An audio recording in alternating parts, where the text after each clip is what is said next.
편하게 살아라. 10억의 행운을 차지합니다.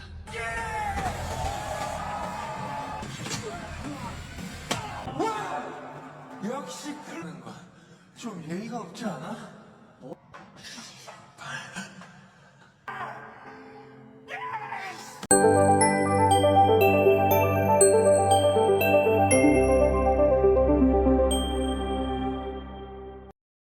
Kang Dong-woo marah kepada jaksa Sojin karena merasa bahwa Sojin telah menghalangi rencananya untuk menjadikan Gil-ho sebagai saksi.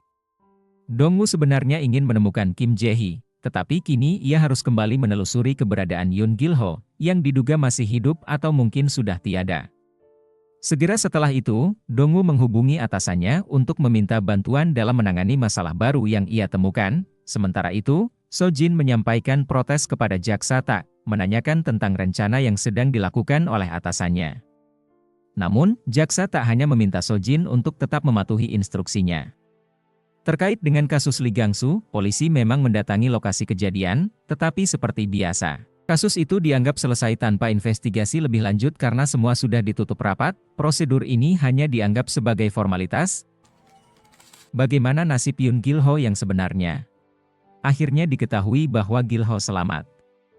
Ia berenang ke tepi pantai dan berusaha pulang untuk mendapatkan obat-obatan yang dibutuhkannya karena luka-luka yang dideritanya. Di sisi lain, Min So-jin pergi ke klub untuk menemui No Jun-soo, karena ada banyak hal yang ingin ia tanyakan, terutama terkait kejadian yang menimpa Lee Gang-soo. Jun-soo mengakui bahwa mereka sempat bertemu dan berbicara, tetapi kemudian berpisah. Ia pun membantah keterlibatannya dalam kematian Gang-soo. Dari percakapan itu, Min So-jin terkejut saat mengetahui bahwa atasannya, jaksa Tak, juga terlibat dalam rencana mereka. Jun-soo menjelaskan kepada So-jin bahwa, karena mendapat kepercayaan dari jaksa Tak, ia dimasukkan ke dalam aplikasi grup obrolan pribadi yang digunakan oleh orang-orang dalam jaringan bisnis gelap tersebut, termasuk kontak Gil-ho. Merasa ada sesuatu yang mencurigakan, Min So-jin mulai menyelidiki Jun-soo. Ternyata, banyak kasus yang melibatkan Jun-soo telah ditutupi dan dianggap selesai begitu saja, dan salah satu yang menangani kasus-kasus tersebut adalah jaksa Tak Juil, atasannya Min So-jin. Sementara itu, Kang Dong-woo dan rekannya, Ji-soo, pindah ke kantor baru agar dapat lebih fokus menyelidiki apa yang sebenarnya terjadi. Mereka memulai pencarian dari tempat tinggal Yoon Gil-ho, Ji, dan Jung-hwa. Akhirnya, mereka berhasil menemukan lokasinya, tetapi saat Dong-woo tiba, tempat itu sudah lama ditutup sejak ibu Gil-ho meninggal dunia.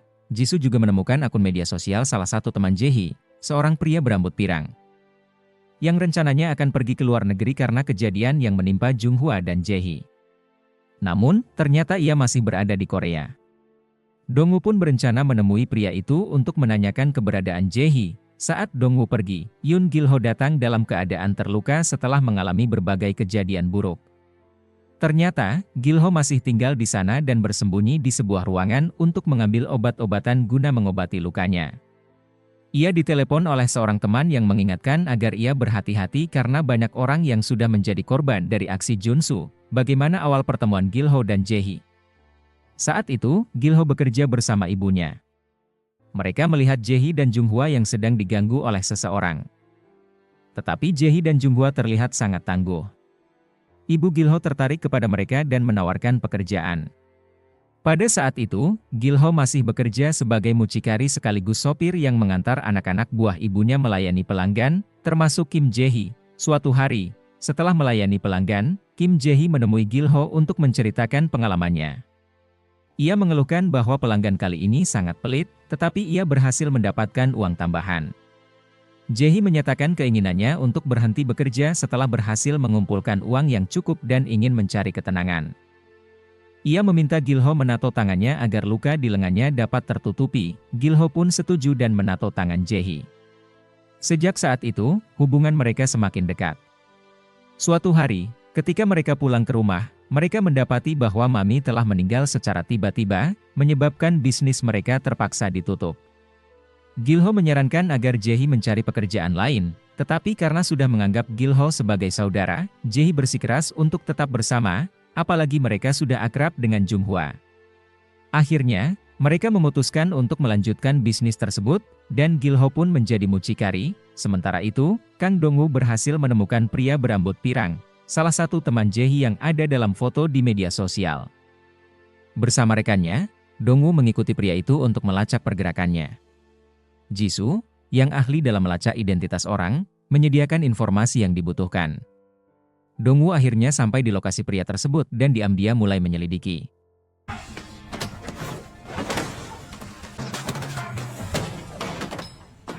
Ia memasuki sebuah ruangan yang tampak mencurigakan, tetapi pria berambut pirang itu segera menyadari kehadirannya dan berusaha melarikan diri. Namun, Dong-woo berhasil menangkapnya. Betapa terkejutnya ia saat mengetahui bahwa pria tersebut sedang mencoba merekam video tidak senonoh dengan seorang perempuan yang telah dibius. Mengetahui hal ini, Dong-woo segera menangkap pria itu, yang ternyata adalah rekan sesama polisi, Kapten Ju-yun. Dong-woo langsung melaporkan kejadian tersebut. Min So-jin masih berupaya menyelidiki kasus ini, dimulai dari informasi bahwa Gil-ho pernah membawa tubuh Jung-hwa ke sebuah stasiun. So-jin pergi ke stasiun tersebut untuk mencari petunjuk. Di sana, ia melihat seorang perempuan, Jae-hee, yang sedang duduk di tempat di mana Gil-ho pernah meletakkan tubuh Jung-hwa. Saat mendengar So-jin berbicara melalui telepon tentang Jung-hwa, Jae-hee merasa takut dan segera pergi karena khawatir akan ditangkap. So-jin merasa ada sesuatu yang janggal dengan Jae-hee, terutama saat ia menemukan bunga yang tampaknya diletakkan untuk mengenang kepergian Jung-hwa. Akhirnya, pria berambut pirang dan Ju-yun yang terlibat dalam kasus ini dibawa ke kantor polisi. Ketika diinterogasi oleh Dong-woo, Ju-yun menolak menjawab pertanyaan, membuat Dong-woo emosi dan memukulnya.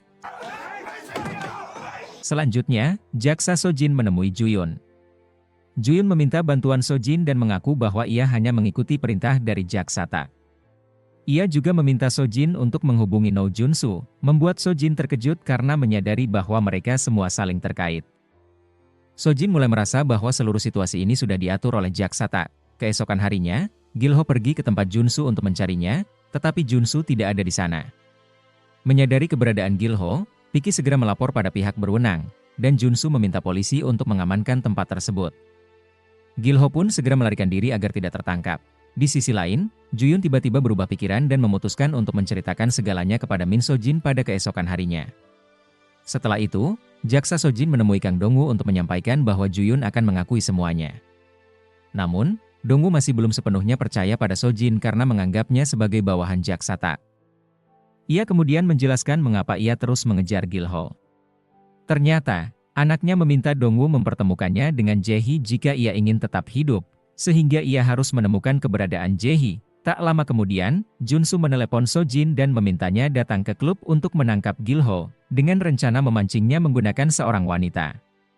So-jin memberitahukan Jun-soo bahwa Ju-yun akan mengakui segalanya. Namun, Jun-soo dan jaksa Tak ternyata memiliki rencana lain. Menurut Jun-soo, Ju-yun tidak akan mengaku karena hidupnya akan berakhir hari itu juga. So-jin terkejut dan segera meminta Jun-soo menghentikan rencana tersebut, tetapi ternyata sudah terlambat. Ju-yun telah meninggal dunia di penjara. Kematian ini adalah ulah Jun-soo, dan kini ia melanjutkan aksinya dengan menjebak Gil-ho. Ia mengaku telah menemukan Jae-hee dan menyuruh Gil-ho datang ke tempatnya, mengancam akan membunuh Jae-hee jika Gil-ho tidak menurutinya. So-jin yang mengetahui rencana tersebut segera memperingatkan Gil-ho dengan mengirim pesan. Perempuan yang disebut Jun-soo hanyalah tipuan untuk menjebak Gil-ho, bukan Jae-hee yang sebenarnya. So-jin kemudian memberitahu Gil-ho bahwa ia baru saja bertemu Jae-hee kemarin, sehingga mustahil perempuan yang dimaksud adalah Jae-hee. Ia meminta Gil-ho untuk tidak datang, karena Jun-soo hanya ingin menjebaknya. Meski demikian, Gil-ho tetap datang ke tempat tersebut. So-jin berusaha meyakinkannya bahwa semua ini hanya sandiwara Jun-soo. Ketika pintu ruangan tempat eksekusi dibuka, Jun-soo mengira yang datang adalah Gil-ho, tetapi ternyata yang masuk adalah So-jin. Tanpa disadari Jun-soo, So-jin merekam percakapan mereka, membuat Gil-ho akhirnya percaya bahwa Jun-soo memang berniat menjebaknya. Akibatnya, Gil-ho memutuskan untuk tidak masuk. Setelah itu, So-jin pergi, dan Jun-soo marah besar kepada Piki karena membiarkan Gil-ho kabur. Kemudian, Gil-ho mengundang Kang Dong-woo dan So-jin ke tempatnya untuk bertanya apapun yang mereka ingin ketahui. Ia menjelaskan situasi sebenarnya, karena Dong-woo dan So-jin tidak memiliki banyak informasi tentang kasus besar ini. Ternyata, Jun-soo mengincar Jae-hee demi mendapatkan video yang disimpan oleh Jae-hee, Meskipun isinya masih belum diketahui, keesokan harinya, Jae-hee bertemu dengan salah satu rekannya, Jin-young, yang juga merupakan anak dari Gil-ho. Ia meminjam uang dan meminta Jin-young untuk tidak bergabung dengan kelompok Junsu karena itu sangat berbahaya. Namun, Jin-young bersikeras bahwa ia membutuhkan uang dan tidak punya pilihan lain. 혼자 많이 헤쳐먹었으면 Min So-jin lalu berbicara dengan Dong-woo tentang rencananya untuk menjebak Jaksata, atasannya. Mereka meminta bantuan atasan Dong-woo, meskipun awalnya ia ragu karena relasi Jaksata sangat kuat. Namun, berkat desakan So-jin, atasan Dong-woo, Pak Komisaris, akhirnya setuju untuk membantu. Ia memperkenalkan seorang hakim yang langsung menginterogasi Gil-ho, menanyakan mengapa ia begitu yakin bahwa Junsu adalah dalang dari semua pembunuhan dan bagian dari rencana Jaksata. Setelah itu, Dong-woo membawa Gil-ho ke tempat temannya, Kim Jang-ho, demi keamanannya. Jika Gil-ho tetap tinggal sendirian, ada kemungkinan ia akan diserang atau hilang akibat tindakan orang-orang Junsu. Di sisi lain, Jin-young tetap menemui Junsu dan akhirnya terpaksa membocorkan lokasi persembunyian temannya, Jung-kwon, untuk mengancam agar Gil-ho datang menemuinya. Jin-young dan Jung-kwon kemudian ditangkap dan disiksa oleh Piki dan anak buahnya. 용기로랑 친하지. 그 사람한테 씨발. Gil-ho merasa penasaran bagaimana Dong-woo bisa mengenal Jae-hee. Dong-woo menjelaskan bahwa Jae-hee adalah teman anaknya, Yesu. Ternyata, Gil-ho juga mengenal Yesu karena Jae-hee dan Yesu memiliki tato yang sama. Mendengar hal ini, Dong-woo menuduh Gil-ho dan Jae-hee telah memberikan pengaruh buruk pada anaknya. Namun, Gil-ho menjelaskan bahwa situasinya tidak sesederhana itu, meski pada akhirnya ia mengakui bahwa Yesu memang memiliki kesamaan dengan Jae-hee yang bekerja sebagai wanita panggilan. Kang Dong-woo semakin emosi ketika Gil-ho menyebutkan bahwa Yesu mirip dengan Jae-hee. Tak terima, Dong-woo menuduh Gil-ho sok tahu dan menegaskan bahwa Gil-ho sebenarnya tidak tahu apa-apa tentang anaknya. Gil-ho pun membalas dengan mengatakan bahwa seharusnya Dong-woo lebih memahami anaknya sendiri. Gil-ho kemudian teringat pada hari saat Jae-hee memperkenalkan Yesu kepadanya. Saat itu, Yesu meminta Gil-ho untuk memberinya tato yang sama. Awalnya, Gil-ho menolak karena mengetahui bahwa Yesu adalah anak yang baik dan polos. Namun, setelah Yesu menunjukkan bekas luka di lengannya, Gil-ho akhirnya setuju dan memberinya tato yang sama seperti yang dimiliki Jae-hee. Keesokan harinya, Min So-jin melaporkan hasil penyelidikannya kepada Jaksata. Namun, tak kali ini tidak banyak berkomentar, yang tidak seperti biasanya. Hal ini membuat So-jin curiga, dan kecurigaannya bertambah ketika ia mengetahui bahwa hakim yang ia percayai selama ini ternyata adalah sahabat baik Jaksata. Ia kemudian menceritakan semuanya kepada Dong-woo. Dan mereka merasa bahwa banyak orang di sekeliling mereka telah berpihak pada Jaksata, membuat upaya mereka tampak sia-sia. Di sisi lain, Jae-hee akhirnya memutuskan untuk mengambil kembali ponselnya karena ia berencana melakukan sesuatu. Namun, tiba-tiba Junsu mengirimkan video yang memperlihatkan Jin-young sedang disiksa. Jae-hee pun melaporkannya kepada Gil-ho, yang kemudian menanyakan lokasi keberadaannya. Meski Jae-hee tidak memberitahu tempatnya, ia mengatakan akan pergi ke acara Junsu. Tanpa pikir panjang, Gil-ho langsung menyusul Jae-hee. Jang-ho, teman Dong-woo, segera menelepon Dong-woo untuk melaporkan keberangkatan Gil-ho. Saat Dong-woo menelepon Gil-ho, Gil-ho mengungkapkan bahwa ia sedang dalam perjalanan menuju Kolosseum, tempat Junsu mengadakan acara taruhan pertarungan. 똑같이 하니까. Sesampainya di lokasi, Jae-hee berpura-pura terjatuh dan berkenalan dengan seorang tamu VIP. Dengan cara ini, ia bisa ikut masuk ke dalam acara yang diselenggarakan oleh Junsu. Ternyata, acara tersebut adalah pertarungan ilegal di mana para petarung bertarung hingga mati untuk menghibur para investor yang tertarik mendanai bisnis Junsu. Uang besar dihasilkan melalui acara ini, yang merupakan ajang taruhan dan perdagangan ilegal.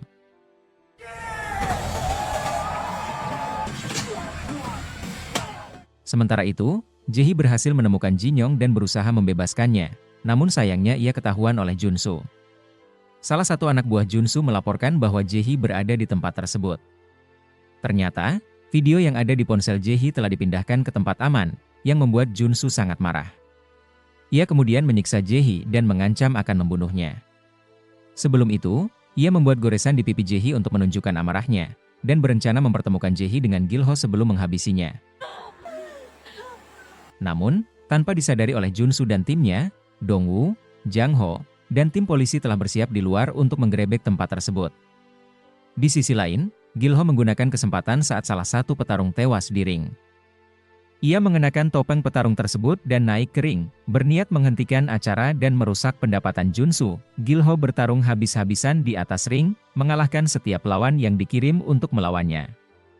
Dengan penuh tekad, ia berjuang demi menghentikan acara keji ini dan menyelamatkan temannya, Jun Kwon.